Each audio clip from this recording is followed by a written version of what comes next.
Hi everyone, hope you are doing well from wherever you're watching this channel, depending on your time zone. Now, President William Samoei Ruto is organizing his government and of course, strategically putting people in various offices where they're going to serve. And it's now coming out clear that the president will be operating from State House in Nairobi. Secondly, Rigathi Gachagua, who is his deputy, is going to operate from Harambee Annex. And then at times, akitaka the official residence of the deputy president, another fanyia kazi huko nyumbani. And then Musalia Mudavadi, who is going to be prime cabinet secretary, is going to operate from Kenya Railway headquarters in Nairobi, which is opposite Kenya Railway bus station.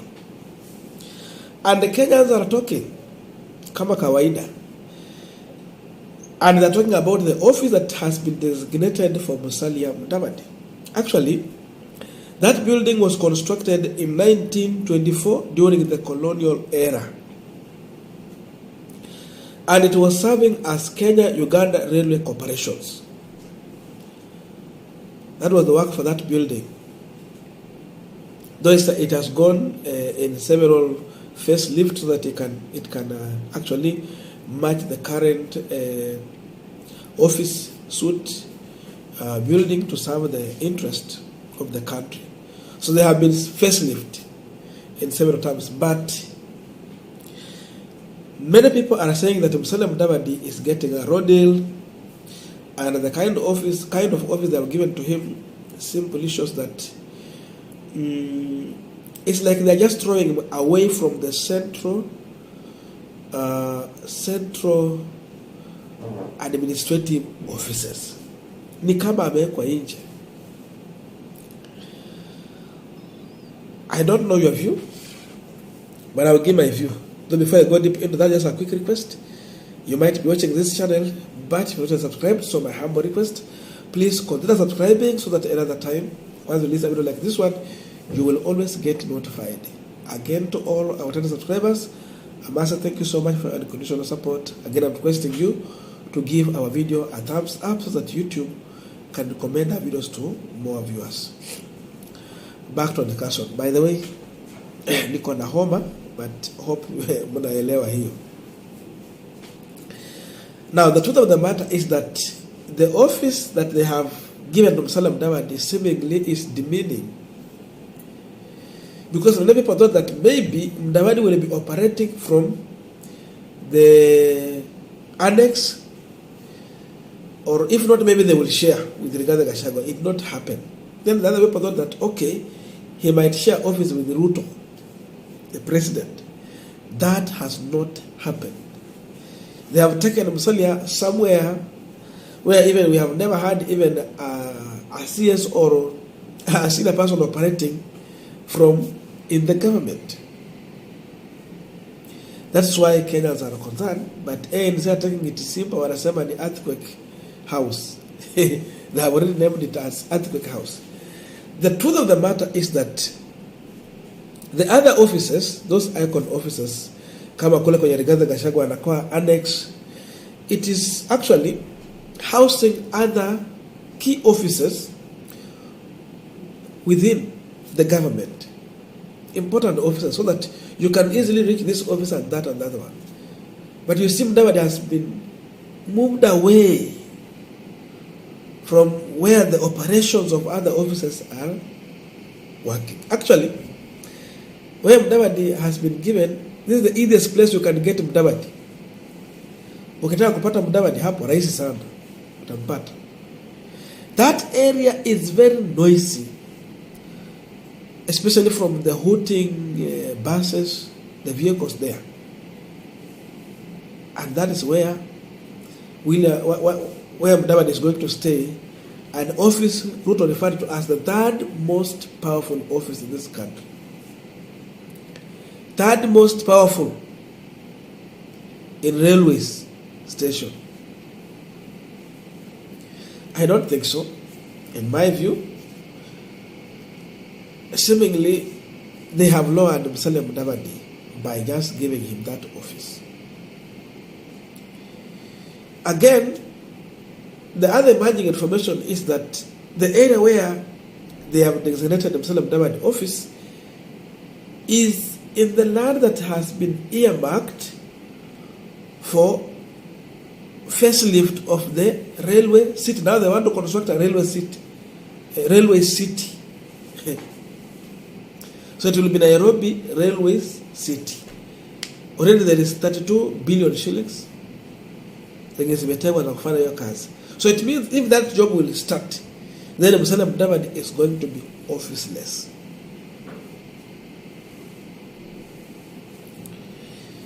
That is the current situation. Because these offices matters a lot, where you are being given to stay from or where you will be working from.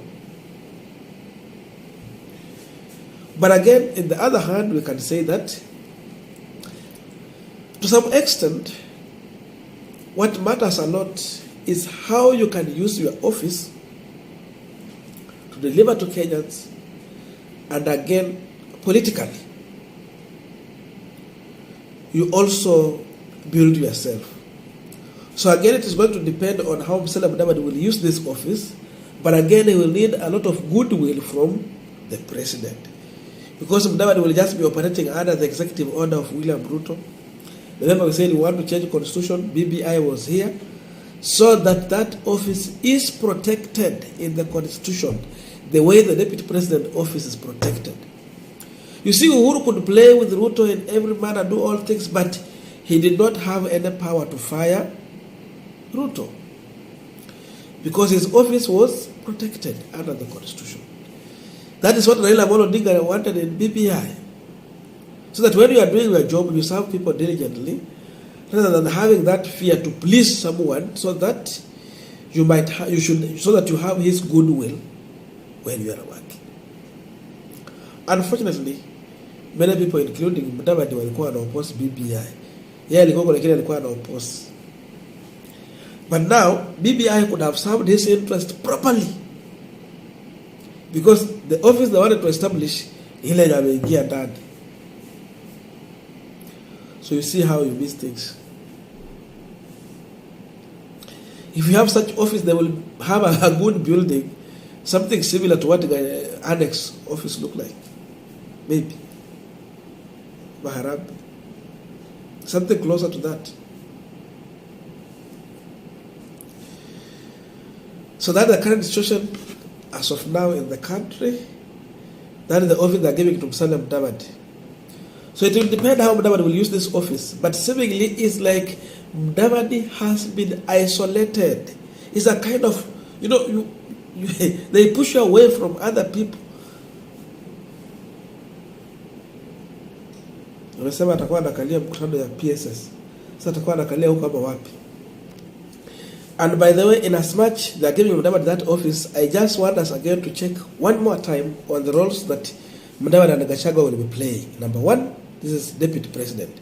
Deputize the president in the execution of his function. Musalia Mudavadi assists the president and the deputy president in coordinating ministry state department. Number two, Gachagua chair cabinet committee. Musalia Mudavadi oversee implementation of government policy project program. Number three, Gachagua oversee implementation of cabinet decision across ministries state department. Number three, Mudavadi chair coordinate chair and coordinate legislative agenda across ministry state department. Number four, Gachagua coordinate intergovernmental relations with the counties. Number four, Mudavadi chair principal secretary committee. Number five, Gachagua chair IBEC meeting. Number five, Mudavadi supervise evaluation of government policy program project. Number seven, Gachagua oversee public sector reform. Mudavadi hana duty ingine hapa. And then hizo zinabaki any other function assigned by the president. Perform any other function assigned by the president. So it means that Gachagua will be sharing the cabinet committees, but Mudavadi will not chair any cabinet committee. unless if Gachagua will ask him or the president will give him that privilege. But his role, the only committee he will be chairing is the principal secretary committee. Those are his committees. But again, another thing that you need to know is that the principal secretary are the people who actually do the real job on ground. The CSS are just the face. So it means they are putting Musalia Mudavadi where the real job is going to happen. Implementation. So it will depend on how he will play his role. If he wants to build himself politically, he can use that office. Of course, Matiang'i was not a politician, but by the time he got a chance, he delivered to Kenyans, and even up to now, if Matiang'i could have joined active politics, he can command numbers. Hata kama ni ugavana angepata. So it will depend. That's the situation as of now. We will wait and see. But seemingly, the way I see how they are putting these offices, they are simply telling. Actually, Senator Wetangula office is more elevated compared to Musalia Mudavadi office. In as much Ruto told us that Mudavadi office will be the third most powerful. So to me, Ruto office is the first most powerful. Gachagua comes second. Wetangula comes third. Then here Musalia Mudavadi comes fourth. It can only come third or second according to how he will play his role. Thank you so much. I want to read your views. What's your views according to the current office that they are giving to Musalia Mudavadi? See you in our next video.